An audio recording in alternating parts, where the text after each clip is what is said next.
Absicht. Der erste Aspekt einer guten Kameradschaft innerhalb einer Ehe ist, dass ein Muslim immer gute Absichten gegenüber seinem Ehepartner haben sollte. Es ist für ein Ehepaar nicht möglich, freundlich miteinander umzugehen und zusammen glücklich zu sein, ohne gute Absichten gegenüber einander zu haben. Kapitel 2 Al-Baqarah, Vers 231. Und wenn ihr euch von Frauen scheidet und sie ihre Frist fast erfüllt haben, dann behaltet sie entweder zu akzeptablen Bedingungen oder gebt sie zu akzeptablen Bedingungen frei. Und behaltet sie nicht in der Absicht, ihnen Schaden zuzufügen oder gegen sie zu verstoßen. Und wer das tut, hat sich selbst gewiss Unrecht getan. Wenn ein Ehepaar die gute Absicht hat, einander glücklich zu machen, wird Allah, der Erhabene, sie zu gegenseitiger Liebe und Respekt füreinander führen. Dies wird in Kapitel 8 Al-Anfal, Vers 70 angedeutet. Wenn Allah Gutes in euren Herzen weiß, wird er euch etwas Besseres geben als das, was euch genommen wurde. Es ist wichtig, dass Mann und Frau einander gegenüber eine gute Absicht hegen, da sich dies in ihren Taten manifestiert. Sobald sich diese Absicht ändert, wird Allah, der Erhabene, ihre Beziehung ändern. Kapitel 13 Arad, Vers 11. Wahrlich, Allah wird den Zustand eines Volkes nicht ändern, bis sie das ändern, was in ihnen selbst ist. Diese Beziehung wird dann schwierig und angespannt. Immer wenn eine Person eine gute Absicht hat, wird das ihr spirituelles Herz reinigen. Wenn ihr spirituelles Herz gereinigt ist, wird auch der Rest ihres Körpers gereinigt, wie zum Beispiel ihre Zunge. Dies wird in einem Hadith empfohlen, der in Sahih Muslim Nummer 4094 zu finden ist. Dies wird dazu führen, dass jeder Aspekt ihrer Ehe einen großen Schritt in Richtung Güte und Glück macht. Freundliche Rede. Der zweite Aspekt einer guten Kameradschaft in der Ehe ist die eigene Sprache. Da die Absicht ein innerer Aspekt einer guten Kameradschaft ist, ist eine gute Sprache der äußere Aspekt einer guten Kameradschaft. Sowohl Ehemann als auch Ehefrau sollten Allah, den Erhabenen, in Bezug auf ihre Sprache zueinander fürchten. Eine Ehe kann ohne diese Eigenschaft nicht erfolgreich sein. Die meisten Scheidungen erfolgen aufgrund mangelnder Kontrolle über die eigene Sprache. Die ausgesprochenen Worte einer Person können nicht zurückgenommen werden. Daher ist es für verheiratete Paare wichtig, vor dem Sprechen nachzudenken, da Worte manchmal länger anhaltenden Schmerz verursachen können als körperliche Handlungen. Sie sollten nach dem allumfassenden und weitreichenden Hadith des heiligen Propheten Muhammad, Friede und Segen seien auf ihm, handeln, der in Sahih Muslim Nummer 176 zu finden ist. Er rät, dass eine Person entweder gute Worte sprechen oder schweigen soll. Kapitel 33 Al-Ahzab, Vers 70. Ihr Gläubigen fürchtet Allah und sprecht Worte der Gerechtigkeit. Gute Worte nützen einem Ehepaar in dieser und der nächsten Welt. Böse Worte hingegen wirken sich nicht nur negativ auf die Ehe aus, sondern führen auch zu Bösem in der nächsten Welt. So warnte der heilige Prophet Muhammad, Friede und Segen seien auf ihm, einmal in einem Hadith, der in Jami at-Tirmidhi Nummer 2314 zu finden ist, dass nur ein einziges böses Wort ausreicht, um einen Menschen am Tag des jüngsten Gerichts in die Hölle stürzen zu lassen. Wenn ein verheiratetes Paar sich gegenseitig anspricht, muss es freundlich miteinander reden. Es ist wichtig, dass sie sich nur auf freundliche Weise ansprechen. Obwohl es im Islam nicht verboten ist, Witze zu machen und dabei die Wahrheit zu sagen, ist es für ein verheiratetes Paar am besten, sich gegenseitig keine bösen Spitznamen zu geben. Auch wenn das Paar es als Scherz ansieht, wird sicherlich eine Zeit kommen, in der einem von beiden nicht zum Scherzen zumute ist, und wenn man ihn dann mit diesem Spitznamen anspricht, wird er nur wütend.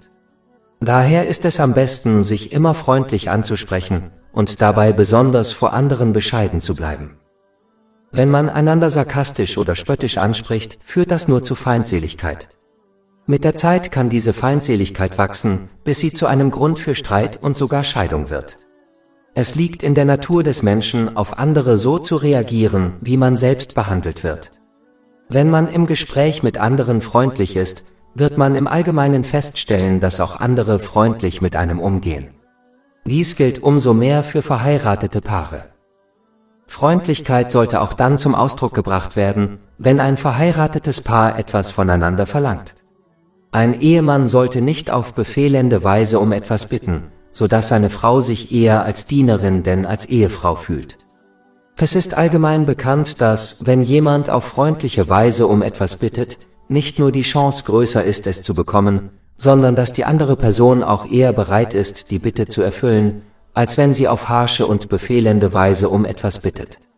Die Ehefrau sollte ebenfalls auf freundliche Weise um Dinge bitten, ohne ihren Ehemann zu überfordern oder zu fordernd zu sein, insbesondere wenn die Sache nicht unbedingt notwendig ist.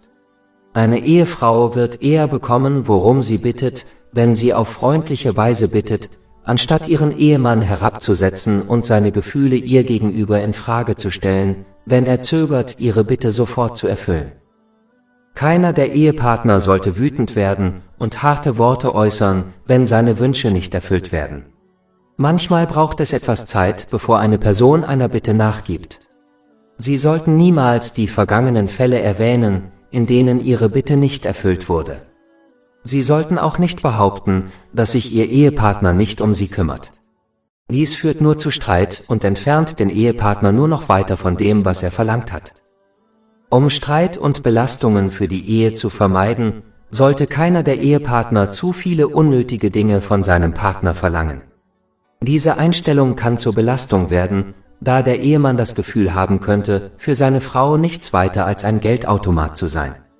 Und die Ehefrau könnte glauben, sie sei nichts weiter als eine Dienerin im Haus ihres Mannes. Dankbarkeit. Es ist wichtig, dass beide Ehepartner einander ihre Wertschätzung zeigen, wenn Wünsche erfüllt werden. Obwohl die Quelle des Segens allein Allah, der Erhabene, ist, hat der heilige Prophet Muhammad, Friede und Segen seien auf ihm, in einem Hadith in Sunan Abu Dawud Nummer 4811 gewarnt, dass wer den Menschen nicht dankbar ist, Allah, dem Erhabenen, nicht dankbar sein kann.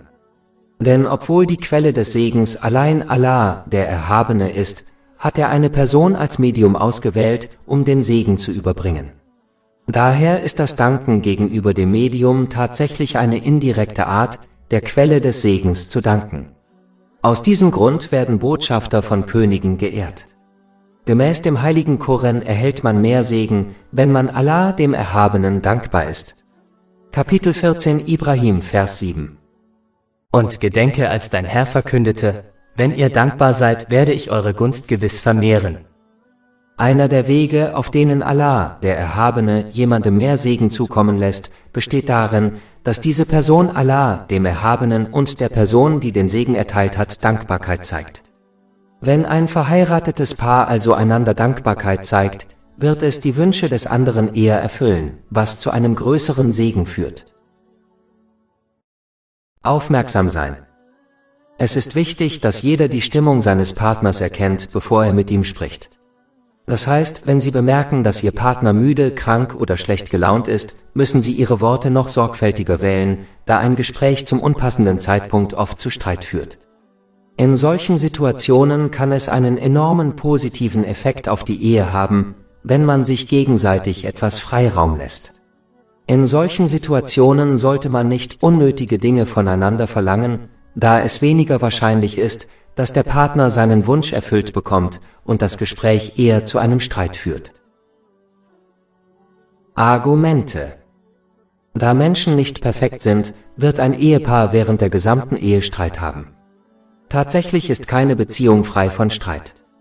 Es ist wichtig, bei Streitigkeiten freundlich zu sprechen, da es selten vorkommt, dass jemand seine Fehler zugibt und die Wahrheit akzeptiert, wenn er in einem harten Ton angesprochen wird. Tatsächlich wird Härte nur dazu führen, dass man noch weiter davon abgehalten wird, seine Fehler zuzugeben und sich zum Besseren zu ändern. Oft verursacht derjenige, der andere hart behandelt, mehr Probleme als das, was ursprünglich zum Streit geführt hat, selbst wenn er recht hat. So wie manche Wahrheiten nicht ausgesprochen werden sollten, wenn sie jemanden beleidigen könnten, sollte auch jemand, der im Recht ist, bei Streitigkeiten nicht hart sprechen. Recht zu haben gibt jemandem nicht das Recht, hart zu sprechen. Diese Einstellung wird nur dazu führen, dass Feindseligkeit innerhalb eines Ehepaares wächst. Darüber hinaus ist es am besten, bestimmte Dinge, die man nicht zugeben oder verstehen muss, einfach zu vergessen, anstatt mit dem Ehepartner darüber zu streiten. In den meisten Fällen führt das Übersehen zu mehr Glück, als dem Ehepartner immer jede Kleinigkeit vorzuwerfen und mit ihm darüber zu streiten. Bestimmte wichtige Dinge wie B. Die Pflichten müssen angesprochen und besprochen werden, auch wenn dies zu einem Streit führt. In solchen Fällen sollte man jedoch immer freundliche Worte verwenden, da mit dieser Technik ein erfolgreiches Ergebnis wahrscheinlicher ist. Zu viel Kritik, auch wenn sie konstruktiv ist, kann zu Feindseligkeit führen. Ein weiser Mensch versteht, dass die Mehrheit der Menschen, insbesondere heutzutage, es nicht mag, konstruktiv kritisiert zu werden. Diese Angewohnheit führt nur zu Feindseligkeit zwischen Ehepaaren. Konstruktive Kritik ab und zu ist akzeptabel, da sie einander hilft, sich als Muslime zu verbessern, aber man sollte es nicht übertreiben. Sie muss auf freundliche Weise und zum richtigen Zeitpunkt erfolgen. Das Richtige zum falschen Zeitpunkt zu sagen, kann zu weiteren Problemen führen. Freundlichkeit in Taten. Ein weiteres Element einer guten Kameradschaft zwischen einem Ehepaar ist eine freundliche Behandlung. Eine Person sollte ihrem Ehepartner nicht nur durch Worte, sondern auch durch Taten eine freundliche Behandlung erweisen.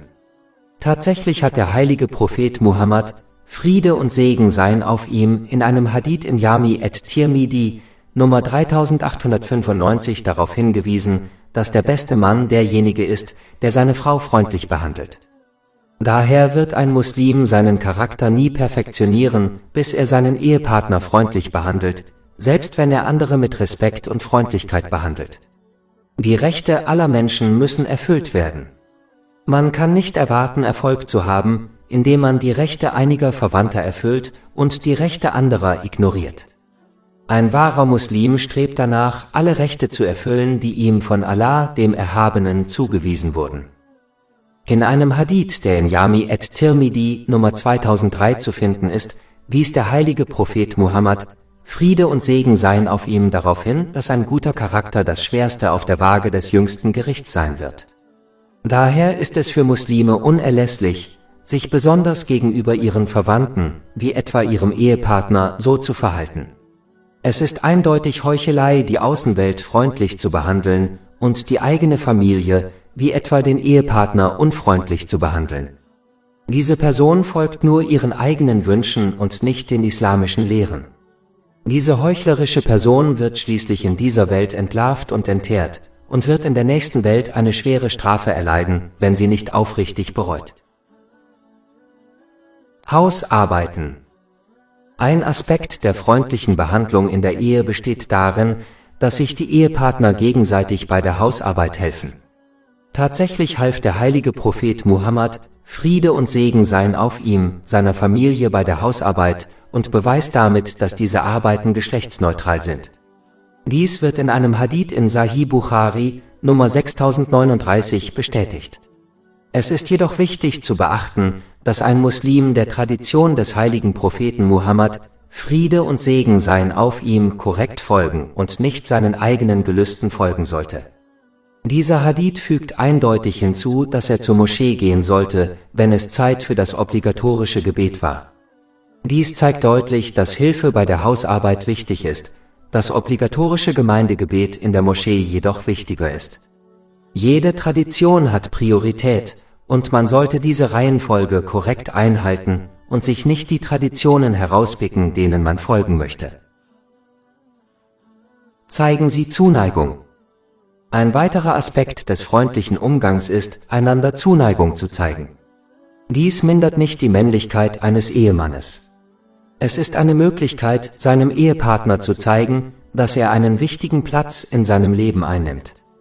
Dies erhöht die Liebe und den freundlichen Umgang innerhalb eines Ehepaares. Es ist jedoch wichtig zu beachten, dass insbesondere vor anderen immer Bescheidenheit gewahrt werden sollte.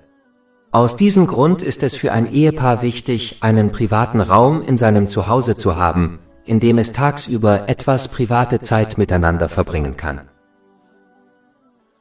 Kompromisse eingehen. Teil eines gütigen Lebens ist es, zu verstehen, dass es in der Ehe um Opfer und Kompromisse geht. Ein Ehepartner kann nicht erwarten, immer das zu bekommen, was er möchte. Die Ehe ist eine Beziehung des Gebens und Nehmens. In den meisten Fällen wird man es umso mehr wertschätzen und im Gegenzug Opfer für den Ehepartner bringen, je mehr man für ihn aufgibt und opfert.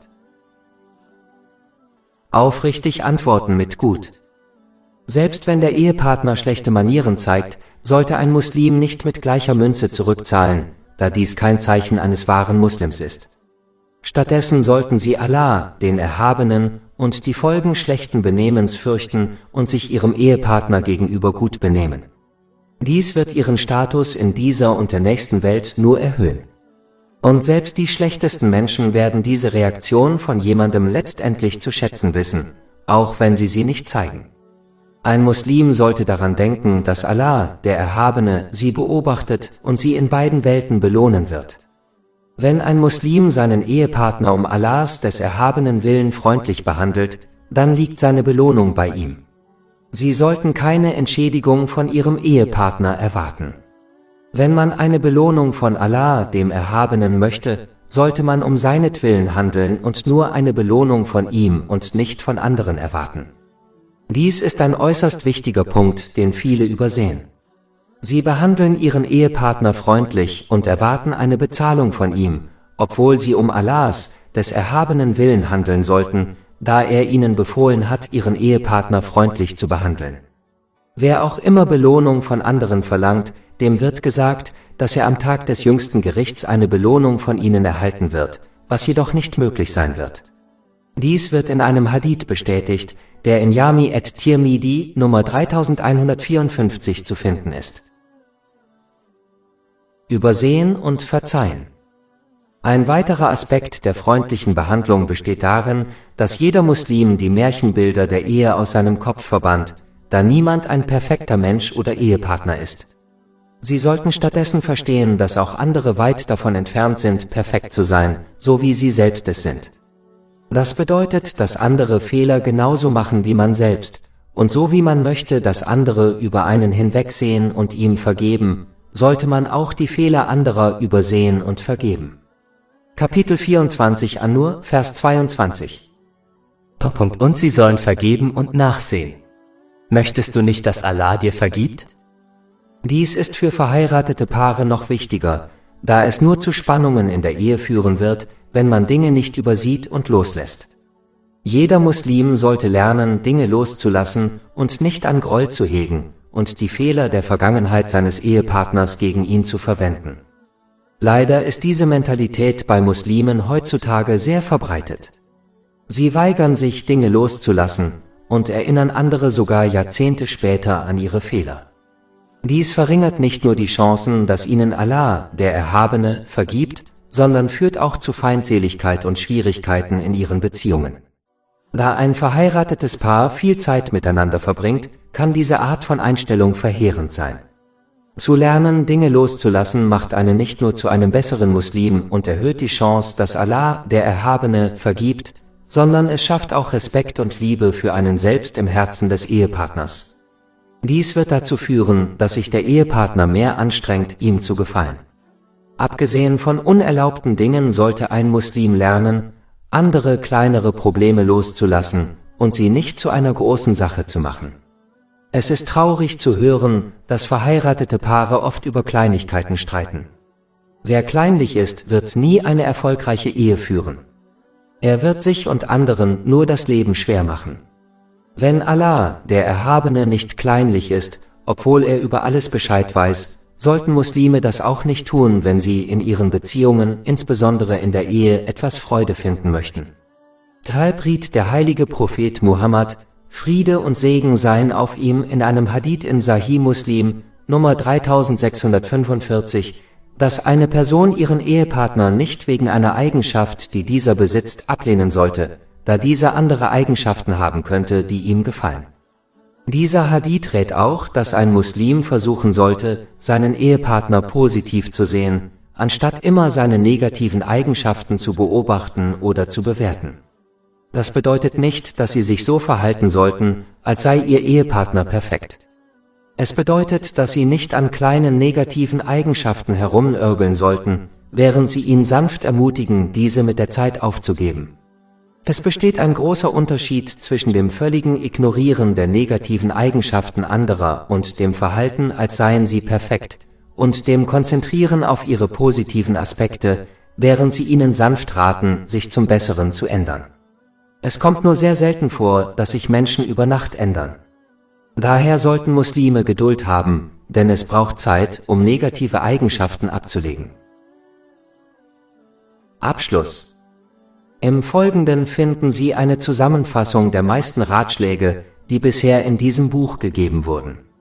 Ursprünglich wurden sie an Frauen gerichtet, aber so bearbeitet, dass sie sowohl für Ehemänner als auch für Ehefrauen gelten.